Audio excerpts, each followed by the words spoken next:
This is a, wow moment for me. I'm in Tampa, and I'm visiting Shift Combat Sports. And first friendly face that says hi to me, we have the world champion, the BKFC defending champion at BKFC DAZN, December 21st, Hollywood, Florida. Jared Warren, a long time coming in the company. What does it mean to have the belt around your waist? It's awesome, man. I mean, BKFC is, constantly exploding, leveling up. They always find a way to make an upcoming show better than the previous one. It's just in that explosive stage, so to have the belt right now, I kind of feel like it's right time, right place. BKFC 8, a long time ago it seems like for you. What was the initial thoughts when you said, I'm going to take off the gloves and give this sport a try?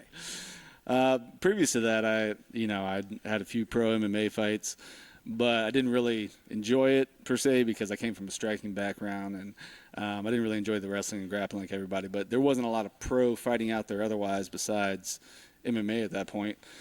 So I took a long hiatus, and then Bare Knuckle came on the scene, and Dave Mundell's an old buddy of mine, and he fought on BKFC 6, and that's kind of when I started hearing about it. And then I heard it was coming back for BKFC 8, and one of my old coaches was like, yeah, we're going to have a few fighters on it, with Dave being one of them. And I was just like, you got room for one more? And then they just kind of made it happen, threw me on the prelims. And at the time I was like, man, I just want to, fight one more time and walk away with a nice win. And I did, but I couldn't walk away. I just kind of, it hooked me. I was like, well, now I got to see how far I can go. Was it during that fight? Was it after that fight? Was it thinking about stepping away or fighting again? Like, when did you know you were hooked? It was after the win. Yeah, because bare knuckles, it's the only sport that you can't fully practice like you play.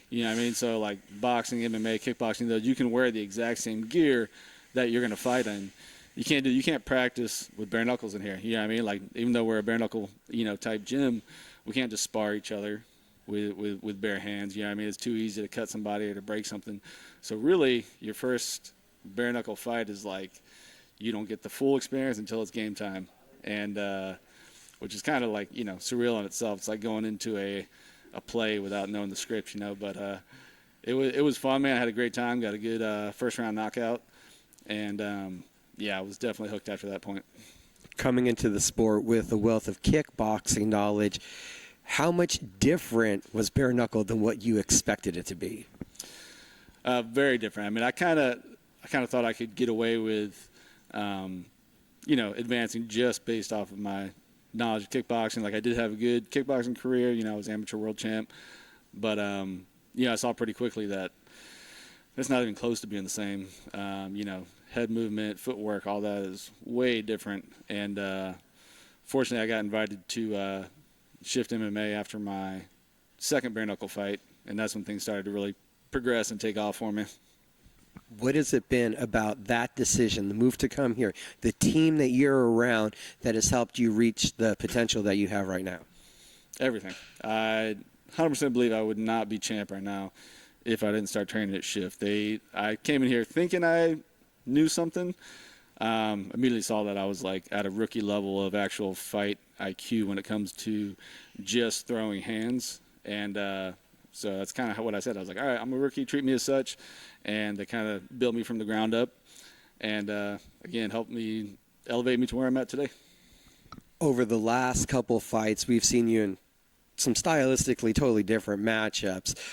Dyer coming aggressive. We saw all that happen and transpired in that fight. Till you go to Jomi, who really wanted to stay long and was trying to play his game, to a Mike Richman now that's going to want to trade heavy punches. So how do all these challenges and different stylistic matchups force you to grow?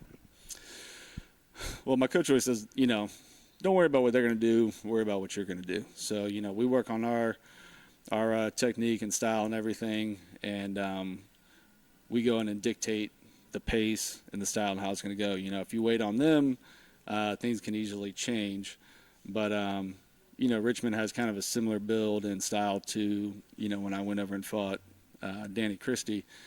And at that point, a lot of people didn't necessarily give me a chance in that fight, but it ended up going perfectly well. and it's because I was focused on, what I was going to do. So.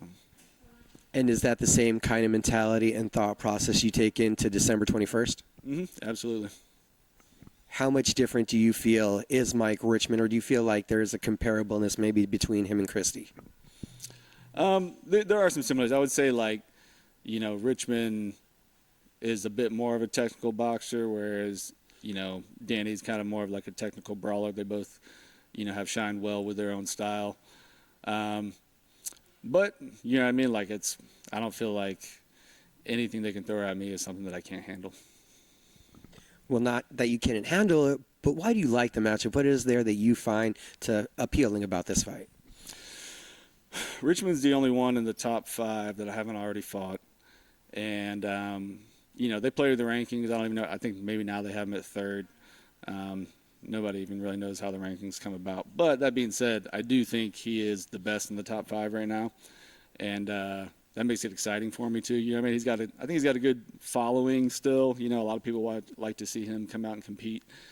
And I think a win over him, kind of gives me a little more, I don't know, if you want to call it clout or one of those, what I mean?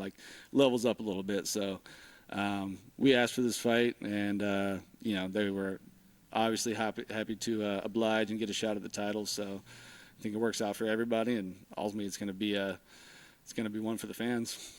We've seen for a long time Stipe Miocic, Chris Lytle doing it. How do you feel adding to that fraternity of firefighters? It's cool, man. The guys at the station love it. If there's fights on while we are on duty, we throw it on the TV, and they're always asking questions about it stuff. And even though this fight and my last fight aren't in my own backyard, it's about 4 hours away for us. I still have a good group of friends, and a lot of them are firemen that make the trip down to come watch and support in person. December 21st. We'll see you all at the Seminole Hard Rock in Hollywood, Florida.